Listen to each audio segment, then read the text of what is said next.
Hapon ng November 5, 2020, sa isang kalsada ng bundok sa Itinagar City sa India, may mga taong napadaan at nakakita ng isang puting Innova na nakahinto sa gilid ng kalsada sa kakaibang paraan. Nang kanilang lapitan, nagulat sila nang makita ang isang buntis na babae sa front seat, nakayuko ang ulo at nababalot ng dugong buong katawan, pati na rin ang upuan at sahig ng kotse.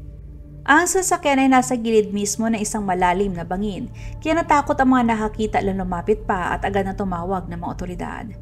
Pagdating ng mga pulis kasama ang isang excavator, inilipat nilang puting Innova palayo sa gilid ng bangin. Pagbukas ng pinto ng sasakyan, napansin ng mga medical team na dumating na mainit pa ang katawan ng babae, kaya nagkaroon sila ng pag-asang maililigtas pa ito. Ngunit sa kabila ng lahat ng pagsisikap ng mga doktor, hindi na naibalik ang tibok ng puso at paghinga ng babae, pati na rin ang sanggol sa kanyang sinapupunan. Sa loob ng handbag na natagpuan sa kotse, nakilala ng mga pulis ang biktima sa pamamagitan ng kanyang ID card. Siya ay si Teki Mina Lishi o tawagin na lang natin si Tiana. Sa unang tingin ng mga pulis, inakala nilang isa lamang itong simpleng aksidente sa kalsada. Pero habang mas sinusuri ng mga investigador ang kaso, mas marami sila nakita mga kakaibang detalye. Mula sa kalagayan ng sasakyan, sa mga baka sa katawan ng biktima hanggang sa mga sugat na hindi maaring sanhi ng karaniwang banggaan. Dahil dito napagtanto ng mga pulis na hindi ito isang aksidente kundi isang planadong pagpatay. Lumabas ang maraming tanong, ano nga ba talaga nangyari sa liblib na kalsada sa bundok? Sino si Tiana at bakit siya pinaslang ng walang awa habang siya'y buntis? Si Tiana na ang buong pangalan ay Teki Mina Lishi ay pinanganak noong 1990 sa maliit na bayan ng Maharlagan sa estado ng Arunachal Pradesh, India. Ang kanyang pamilya ay kabilang sa lower middle class. Mula pagkabata hanggang sa kanyang paglaki, si Tiana ay kilala bilang isang masayahin, madaling lapitan at isang mapagkakatiwalaang kaibigan. Sa paaralan, mahusay si Tiana at laging mataas ang kanyang mga grades. Pero bilang isang probinsyanang dalaga, may mas malaki siyang pangarap, ang makaalis sa kanilang bayan at makahanap ng mas maayos na buhay. Noong 2008, matapos niyang makapagtapos ng high school, nagpasya siyang umalis sa maliit na bayan ng Maharlagan at pumunta sa kabisera upang mag-aral sa university. Sa mga unang araw niya roon, hindi naging madali ang buhay estudyante. Hirap siya makibagay sa bagong kapaligiran at naapektuhan pa ang kanyang pag-aaral. Ngunit sa panahong yon ay nakilala niya si Ronnie Lishi o tawagin na lang nating si Ron, isa ng estudyante sa parehong paaralan na kilala sa pagiging mabait, tapat at laging handang tumulong sa mga kaibigan. Lagi siyang nasa tabi ni Tiana para makahabol sa pag-aaral. Mula sa simpleng pagkakaibigan, unti-unti sila naging mas malapit sa isa't isa. Hanggang sa hindi nila namamalayan, may ibang damdaming nabuo sa pagitan nila. Nakaramdam sila ng pananabik kapag hindi nakikita at kaunting selos kapag ang isa ay nakikipag-usap sa iba. Nang sa wakas ay naglakas loob si Ron ay pahayag ang kanyang nararamdaman, napagtanto ni Tiana na handa na rin ang kanyang puso. Mula sa pagiging magkaibigan, opisyal na sila naging magkasintahan sa kolehiyo. Palagi silang magkasama at pinagsasaluan ng saya at lungkot tulad ng isang tunay na magkasintahan. Lumipas ang 2 taon at sabay silang nagtapos sa university. Pagkatapos ng graduation, ayaw na magpatumpik-tumpik pa ni Ron. Kaagad siya nag-propose ng kasal kay Tiana. Hindi katulad ng maraming kabataang magkasintahan na kailangan maghintay pa, mag-ipon o mangutang para makapagpakasal, hindi yun problema kay Ron. Siya kasi anak ni Ligi Lishi, isang kilalang politiko at miyembro ng parliament mula sa ruling party sa estado ng Arunachal Pradesh. Sa modernong lipunan ng Arunachal Pradesh, ang kasal ay madalas pa rin nakabatay sa pinagmulan, yaman at katayuan sa lipunan ng dalawang pamilya. Mula pa sa simula, alam na ni Tiana ang malaking pagkakaiba nila ni Ron. Ang nobyo niya ay anak ng isang mayamang pamilya na iginagalang at makapangyarihan. Samantalang siya ay isang simpleng dalaga lamang mula sa maliit na bayan na may payak na pamumuhay. Minsan nang naisip ni Tiana na maaaring hindi magtagal ang kanilang pag-iibigan at malabo na mauwi ito sa kasal. Pero ang mga sumunod ng pangyayari ay labis na nakakagulat. Nang isama ni Ron si Tiana sa kanilang bahay upang ipakilala sa kanyang pamilya, hindi lamang sila hindi tumutol, kundi nagpakita pa ng kabaitan at pagkagiliw sa kanya. Hindi nila pinagtuunan ng pansin ang yaman o katayuan sa buhay. Ang tanging hinihiling lamang nila ay galing siya sa maayos na pamilya, may pinag-aralan at marunong makisama. Matapos makuha ang basbas ng kanyang mga magulang, sinamahan ni Ron ang mga ito papunta sa Naharlagan sa bahay na Tiana upang formal na hingi ng kamay niya sa kasal. Sa una, hindi rin lubos na sigurado ang mga magulang ni Tiana. Naisip ng mga magulang ni Tiana kung kakayanin ba ng kanilang anak na isang simpleng dalaga lamang na makibagay at maging bahagi ng isang mayaman at makapangyarihang pamilya tulad ng mga Lishi. Ngunit kalaunan dahil sa katapatan ni Ron at sa mabait at bukas na pag-uugali ng kanyang mga magulang, unti-unting nawala ang mga pag-aalinlangan nila. Napagtanto nila na tunay na mahal ni Ron ang kanilang anak at itinuturing ng mga magulang ni Ron si Tiana bilang isang manugang. Kaya't ibinigay nila ang kanilang basbas at nagsimula na ang paghahanda para sa kasal na magkasintahan. Noong 2012, opisyal na ginanap ang kasal ni Ron at Tiana. Pagkatapos ng kasal, nagsimula magtrabaho si Ron sa kumpanya ng kanyang pamilya, kung saan hawak niya ilang mahalagang posisyon hanggang sa unti-unti na rin siyang pumasok sa larangan ng politika tulad ng kanyang ama. Samantalang si Tiana naman ay naging mapagmahal na misis at ilaw ng tahanan, ngunit hindi siya tumigil doon. Aktibo rin siyang sumali sa iba't ibang social work. Sa unang 2 taon ng kanilang pagsasama, payapa at masaya ang kanilang buhay. Noong 2015, isinilang ni Tiana isang magandang sanggol na babae na pinangalanan nilang Yumiko Lishi. Ang pagdating ni Yumiko ang kumumpleto ng kanilang kaligayahan at nagpuno sa kanilang masayang pamilya. Sobrang mahal ni Ron ang kanilang anak habang si Tiana naman ay namumuhay ng masaya sa pagmamahal ng kanyang mister, mga biyanan at maliit na pamilya. Bilang isang asawa, manugang at ina, tila naabot na ni Tiana ang buhay na pinapangarap ng maraming babae. Isang buhay na puno ng pagmamahal, pag-aaruga at walang iniisip na problema sa pera. Ngunit makalipas ang 2 taon, biglang nabasag ang kanilang kaligayahan. Taong 2017, bigla na lang nagdesisyon si Ron na makipaghiwalay. Isa itong matinding dagok na tuloy nagbago sa takbo ng buhay ni Tiana. Ang hindi inaasahang desisyon ni Ron ay labis na ikinagulat ng lahat dahil sa paningin ng marami, sila ay perpektong mag-asawa, bihirang magtalo at maayos ang pagsasama. Kaya ano nga bang nakatago sa likod ng kagustuhan ni Ron na makipaghiwalay kahit na isa na siyang ama? Agad na nag-usap ang mga magulang ni Ron at ni Tiana at hiniling sa kanilang mga anak na magsabi ng totoo. Ngunit pareho silang nanahimik. Si Ron na siyang unang nagpasimula ng hiwalayan ay matatag sa kanyang desisyon, ngunit mariing tumangging sabihin ang tunay na dahilan. Samantalang si Tiana naman, bagaman alam niya sa kanyang puso kung bakit, ay pinili ring manahimik. Ayaw niyang mapahiya si Ron sa harap ng kanilang mga magulang. Matapos ang maraming pag-uusap, tutol ang parehong pamilya sa kanilang paghihiwalay. Dahil dito napilitan sina Ron at Tiana na manatiling magsama. Ayon sa pananaw ng kanilang mga magulang, normal lang sa mag-asawa ang magkaroon ng mga alitan o hindi pagkakaunawaan.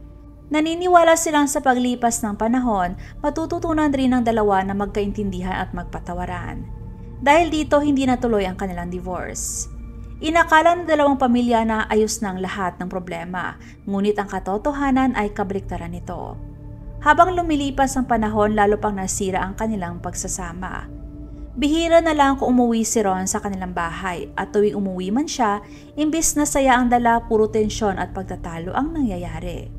Hindi lang ito na uwi sa palitan ng salita, madalas ay umaabot na ito sa karahasan. Maraming beses na nasaktan si Tiana, nagkaroon ng mga sugat at pasa sa mukha at katawan na hindi niya maitago. Gayunpaman, tahimik pa rin siyang nagtitiis. Sa kabila ng lahat, mahal pa rin niya si Ron. Nag-aalala para sa kinabukasan ng kanilang anak na si Yumiko at umaasang balang araw ay magbabago pa ito. Pagsapit ng 2019 matapos ang 2 taon, muling humiling ng divorce si Ron. Sa pagkakataong ito, pagod na si Tiana. Pagod na sa lahat ng sakit at pagtitiis. Kaya tinanggap na niya ang kagustuhan ng mister. Inimpake niya ang kanyang mga gamit at bumalik sa kanilang bahay sa Naharlagan kasama si Yumiko. 2 beses na siyang tinanggihan ng lalaki na minsan ay nangakong mamahalin siya ng habang buhay. Sa ganong sitwasyon, saan pa mailalagay ni Tiana ang kanyang dangal at respeto sa sarili? Hindi na tulad ng dati na tahimik lang siyang nagtitiis. Sa pagkakataon ito ay nagsabi na si Tiana ng buong katotohanan. Ikinuwento niya sa kanyang mga magulang ang tungkol sa mga pananakit at kung paano niya tiniis ang pisikal at emosyonal na pangabuso. Ibinunyag din niya na 2 taon na ang nakalipas, unang humiling ng divorce si Ron dahil may karelasyon ito na ibang babae. Matapos silang pilitin ng kanilang mga magulang na magbati at itigil ang divorce, lalong naging malupit si Ron. Madalas na siyang sinasaktan at kalaunan ay nangahaspang pakasalan ang kanyang kabit bilang pangalawang asawa. Mula noon bihira na umuwi si Ron at mas piniling manirahan kasamang bagong asawa. At sa tuwing umuwi naman ito, puro sigawan at pagtatalo na lamang ang nangyayari sa kanilang bahay. Ngunit ngayon matatag na ang loob ni Tiana. Siya na mismo ang nagnanais ng kalayaan, higit kanino man. Gayunpaman, isang hindi inaasahang pangyayari ang naganap nang sa wakas ay natanggap na ni Tiana ang paghihiwalay at handa na sanang harapin ang buhay bilang isang single mom. Bigla na lang dumating si Leggy, ang biyenan ni Tiana. Taos-puso siya nakiusap sa manugang na bumalik sa itinagar dahil anin niya nag-aalala siya para kay Yumiko, ang pinakamamahal niyang apo. Sinabi rin ni Leggy na pinagsabihan at pinarusahan na nila si Ron sa ginawang pagtataksil at nangakong hindi na muling mauulit ang ganitong bagay. Bagaman nanindigan pa rin si Tiana sa kanyang desisyon na makipaghiwalay, hindi niya maiwasang mag-isip matapos marinig ang tila taimtim na pakiusap ng kanyang biyenan. Tahimik niyang pinag-isipan ang alok na yon. Ngunit walang nakakaalam kung ang pakiusap ba ni Leggy ay galing talaga sa puso o dahil lamang sa pansariling interes sa politika. Sapagkat noong 2019 ang India, lalo ng estado ng Arunachal Pradesh ay nasa panahon ng halalan. Balak ni Leggy na muling kumandidato bilang miyembro ng parliament at kung lalabas sa publiko ang iskandalong hiwalayan sa kanilang pamilya, tiyak na masisira ang kanyang kampanya. Ilang araw lang lumipas, si Ron naman ang dumating. Lumuhod siya sa harap ni Tiana, umiiyak habang humihingi ng tawad. Inaamin ang kanyang pagtataksil at nagsisi sa mga nagawa niyang mali. Nangako siyang magbabago at hindi na mauulit ang kanyang mga pagkakamali. Upang patunayan ang kanyang sinasabi, ipinakita ni Ron ang kasunduan ng divorce niya sa kanyang kabit. Ipinaliwanag niya na dahil hindi naman legal ang ikalawang kasal, hindi na kailangan ng formal na proseso para ito ay tuluyang mapawalang bisa. Dahil sa taimtim na paghingi ng tawad ni Ron, nang hina ang puso ni Tiana. Sa huli, nagpasya siyang bumalik sa itanagar at bigyan si Ron ng isa pang pagkakataon upang muling buuin ang kanilang pamilya. At sa unang tingin, tunay ngang nagbago si Ron. Hindi na siya marahas at wala na rin mabigla ang pagsabog na galit. Sa halip, muli siya naging mapagmahal na mister at ama at madalas na nasa bahay kasama sina Tiana at ang kanilang anak na si Yumiko. Tila bumabalik na muli sa dati ang kanilang masayang buhay at lalo pang naging buo ang kaligayahan nila ng huling bahagi ng April 2020. Ipinalitan ni Tiana na siya ay muling nagdadalang tao sa kanilang ikalawang anak. Araw-araw namuhay sila na parang isang normal na pamilya. Si Ron ay abala sa kanyang trabaho habang si Tiana ay patuloy sa kanyang mga nakasanayang gawain sa lipunan habang unti-unting lumalaki ang kanyang tiyan. Pagsapit na October 2020, nagdala ng magandang balita ang resulta ng ultrasound. Lalaki ang kanilang magiging anak, ang unang anak na lalaki na kapwa nilang pinakahihintay at ikinagagalak. Noong October 28, 2020, nag-hire si Ron ng private driver para kay Tiana. Dahil sa palaki na tiyan ay ipinayo ng doktor na huwag na siya magmanehong mag-isa. At dahil madalas abala si Ron, tila isang maalagan hakbang lamang ito para sa kaligtasan ni Tiana at ng sanggol sa sinapupunan. Noong November 5, 2020, ang mag-asawa ay may naka-schedule na meeting sa isang lugar na humigit kumulang 22 miles ang layo mula sa sentro ng Itanagar upang tapusin ang mga papeles ng biniling lupa. Sa simula ay sasama lang sana si Tiana upang sama ng kanyang mister, ngunit bigla raw pinaalam ni Ron na mayroon siyang biglaang mahalagang gawain. Kaya hiniling niya kay Tiana na mauna na at makipagkita sa may-ari ng lupa at nangako siyang susunod agad kapag natapos ng kanyang trabaho. Wala anumang pagdududa sumang-ayon si Tiana at umalis kasamang driver na si Datong Suyang o tawagin na lang nating si Datu. Naiwan naman sa bahay ang anak nilang si Yumiko dahil akala ni Tiana ay karaniwang lakad lang yon na may kinalaman sa negosyo. Ngunit makalipas ang ilang oras, nakatanggap si Ron ng tawag mula sa mga pulis. Isang tawag na tuloy na pabagsak sa lahat ng natitirang kaligayahan nila. Natagpuan ang puting Innova na nakarehestro sa pangalan ni Ron na iniwan sa gilid ng bundok. Sa isip ni Ron, naroon si Tiana, ang kanyang asawa na nagdadala pa naman ng kanilang magiging anak na lalaki at patay na. Ang sanggol sa sinapupunan ay hindi na rin nailigtas. Inamin ng mga pulis na sa unang tingin ang pangyayari ay parang isang karaniwang aksidente lamang sa kalsada. Ngunit nang isagawang forensic examination sa lugar ng insidente, sa sasakyan at katawan ni Tiana, lumabas ang katotohanang malayo sa inaakala. Ito ay isang malupit na pagpatay na sinadyang palabasing aksidente. Kung tunay ngang nagkaroon ng aksidente, dapat ay may mga bakal o bahagi ng sasakyan na may tama o sira. Ngunit buot walang gasgas ang katawan ng sasakyan at ni isang yupe ay wala. Nang suriin ng mga investigador ang preno, lumabas na ito'y nasa maayos na kondisyon at walang anumang sira o diferensya. Kahit pa ipalagay na madulas ang kalsada o nag-fail ang preno, kung ganun ang nangyari dapat sana ay nahulog ang sasakyan diretso sa bangin. Ngunit ayon sa nakita sa lugar, huminto lamang ang sasakyan ilang metro mula sa kalsada. Ibig sabihin, posible lamang ito kung maingat na itinabi ang sasakyan sa gilid o mas nakapagtataka pa, sinadya itong itulak mula sa likuran. Natuklasan din ng mga eksperto na mayroong ilang malalim na saksak sa tiyan at hita ng biktima. Hindi lang yon, sa ulo ni Tiana ay may maraming sugat na dulot ng malakas na paghampas na malamang ay gamit ang martilyo o maso. Ipinakita ng ebidensya na si Tiana ay inatake mula sa likuran sa isang sitwasyong hindi niya inaasahan kaya hindi siya nakaiwas o nakapanlaban. Dahil sa matinding sugat, siya ay labis na nawala ng dugo na kumalat sa front seat ng sasakyan at tumulo hanggang sa sahig at floor mat. Batay sa mga larawan ng pinangyarihan ng krimen, napagpasya ng mga pulis na noong nangyari ang trahedya, 3 taong nasa loob ng sasakyan. Si Tiana na nasa front seat, habang ang pumatay sa kanya ay nasa gitnang bahagi sa likuran mismo ng kanyang upuan. Ang huling palatandaan ay lalo pang nagpatunay sa kalupitan ng krimen. Lahat ng mahahalagang gamit ni Tiana ay nanatiling buo sa loob ng sasakyan na nagpapatunay na hindi ito gawa ng magnanakaw kundi isang planadong pagpatay. Pinatunayan nito na hindi ito isang pagnanakaw, kundi isang pagpatay na may personal na motibo, maaring paghiganti o mas malalim na dahilan na si Tiana mismo ang target. Dahil sa malinaw na mga ebidensya, agad na kumilos sa mga pulis. Hinabol nila si Datu, ang driver na ayon kay Ron ay na-hire nila 1 linggo bago insidente. 4 na araw ang lumipas noong November 9, 2020 na aresto si Datu. Sa interogasyon, sinabi ng 26-year-old na lalaki na nagkaaberya raw ang preno ng Innova kaya napilitan siyang lumiko pakaliwa dahilan para lumabas sa kalsada ang sasakyan. Ngunit agad na itinuturing ng mga pulis na ito ay isang kasinungalingan dahil natuklasan ng mga eksperto na maayos at walang sira ang preno. At kung insidente lang talaga ang nangyari, bakit hindi siya humingi ng tulong, sa halip ay tumakas pa siya? Nang tanungin naman siya kung bakit may napakaraming sugat sa ulo, tiyan at hita ang biktima, si Dato ay napayuko na lang at nanahimik. Ngunit dahil sa matinding pressure ng investigasyon, tuluyang bumigay si Dato.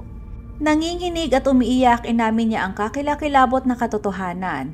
Sila ng isa pang kasabwat ang pumatay kay Tiana. Hindi dahil sa aksidente kundi dahil sa utos mismo ni Ron. Ang pag-amin na ito ay lubos na ikinagulat ng buong grupo ng mga investigador. 1 araw matapos ang pag-amin, dinala si Ron sa presinto para imbestigahan. Kinabukasan 3 pang tao ang inaresto, kabilang ang isa sa mga direkta na nakibahagi sa pag-atake kay Tiana. At hindi doon nagtapos. 2 linggong lumipas, 2 pang sospek ang nahuli na pinaniniwalaang tumulong sa pagplano ng malupit na krimen. Sa kabuuan, 7 taong kinasuhan sa parehong kaso. Bawat isa ay may kanya-kanyang papel sa maingat na planadong pagpatay sa isang inosente at buntis na babae. Habang tumatagal ang investigasyon, unti-unting lumalabas ang isang nakakasuklam na katotohanan. Napag-alaman na pinipilit si Ron ng kanyang pangalawang asawa na tuloy makipag-divorce kay Tiana para siya nang kilalanin na legal na asawa. At iminungkahi niya na tuloy ng burahin ni Ron si Tiana sa kanilang buhay. Dahil napulag sa pag-ibig si Ron, sinunod niya ang kagustuhan ng kanyang kabit. Doon na siya nakipaugnayan kay Bijay Biswas. Si Biswas ay isang malapit na tagapamahala sa kumpanya na may koneksyon sa mga kriminal na grupo na tumatanggap ng mga blood contract o mga kontratang pagpatay. Doon ay diretsahang sinabi ni Ron kay Biswas na kailangan niya ng mamamatay tao. Noong October 15, 2020, sa isang lihim na pagpupulong, ipinakilala ni Biswas kay Ron ang 2 kilalang hitman. Para sa halagang 1 million rupees o kulang-kulang 600,000 peso, handa na silang kumilos. Hindi na dalawang isip si Ron at agad siyang pumayag. Mula sa sandaling yun, opisyal na nagsimula ang isang malamig, malupit at maingat na planong pagpatay. Noong October 28, 2020, opisyal na hinar si Datu bilang private driver ni Tiana. Ngunit sa likod ng anyo ng isang ordinaryong driver, siya pala isang mahalagang bahagi ng planong pagpatay at ang taong mismong inatasang pumatay kay Tiana. Makalipas lamang isang linggo, ang malupit at malamig na plano ay naisakatuparan na. Ayon sa napagkasunduan, gumawa si Ron ng isang sitwasyon kung saan ay kailangan na bumiyahe ng malayo ang kanyang asawa kasamang bagong driver. Sa tila karaniwang biyahe na yon, doon papatay ni Datu si Tiana. Ngunit nang dumating ang sandali, aminado si Datu na wala siyang lakas ng loob na gawin itong mag-isa. Upang matiyak na hindi mabigo ang plano, ipinadala ang isa pang kasama, si Damrit Koyang o tawagin na lang nating si Dan, ang ikalawang hitman na tutulong kay Datu upang maisakatuparan ang madilim na plano. Nang hapon na yon, umalis si Tiana at ang bagong driver na si Datu papunta sa isang lugar na may layong 22 miles mula sa Itanagar. Sa madilim at liblib na daan sa bundok, may isang lalaking nagkunwaring nangangailangan ng tulong. Agad na lumingon si Datu kay Tiana at nagsabi na kilala ko siya at parang kailangan niya ng maisakay. Dahil sa mabait na puso ni Tiana, hindi siya nagduda at tumango bilang pagsang-ayon. Kaya binuksan ang pinto at sumakay ang estrangherong si Dan. Hindi alam ni Tiana na ang taong yun mismo ang demonyong ipinadala upang kitilin ang kanyang buhay. Patuloy sa pagtakbo ng sasakyan, si Datu ay nagmamaneho. Si Tiana ay nasa passenger seat sa harap habang si Dan ay nakaupo sa gitnang bahagi sa likod mismo ni Tiana. At nang dumating ang tamang sandali, biglang hinugot ni Dan ang isang maliit na maso at paulit-ulit na pinalo sa ulo si Tiana mula sa likod. Samantalang si Datu naman ay malamig na tumaga gamit ang kutsilyo. Itinusok ito ng direkta sa hita at siya ng buntis na babae. Lahat ay naganap sa ilang sandali ng kaguluhan at kalupitan na naging simula ng isang mabangis at hayok ng krimen na matagal nang pinagplanuhan. At ayon sa orihinal na plano, si Datu sana ang dapat sumaksak sa tiyan ni Tiana, kung saan nasa loob ang kanyang di pa isinisilang na anak na lalaki. Ngunit nang harap-harapan na ang katotohanan, naduwag siya at nawala ng lakas ng loob. Kaya si Dan ang kumilos. Sunod-sunod na pinukpok si Tiana ng matinding mga hampas hanggang bumagsak ito at nawala ng malay. Taglay ang mga malubhang sugat at labis na pagdurugo.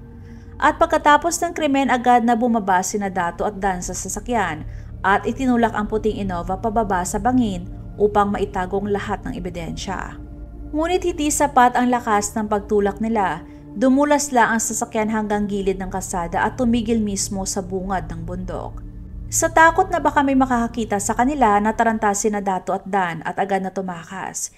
Iniwan si Tiana na walang malay at sugatan sa loob ng sasakyan.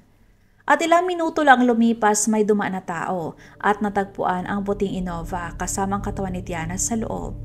Mula sa pag-amin ni Datu matapos siyang nahuli ng mga pulis ang 6 pang kasabwat. Sa kabuuan, 7 tao ang itinuturing na sospek sa maingat at planadong pagpatay kay Tiana. Ngunit ang pinakamasakit, mahigit 4 na taon nang lumipas, wala nang mangyaring trahedya, ngunit wala ni isa sa kanila ang may hatol hanggang ngayon. Hindi pa rin nakamit ang hustisya. Si Tiana at ang sanggol sa kanyang sinapupunan ay wala pa rin katarungang natatanggap. Kaya ang tanong, anong uri ng parusa ang sapat upang gantihan ang mga walang awang pumatay sa 2 inosenteng buhay at ibalik ang hustisya para kay Tiana?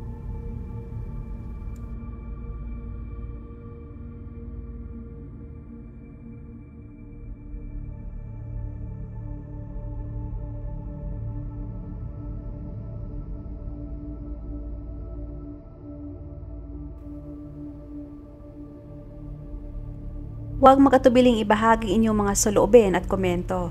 And please huwag kalimutang mag-like and subscribe sa aking channel kung hindi mo pa nagagawa. Magkita-kita tayo ulit sa aking susunod na video. Maraming salamat!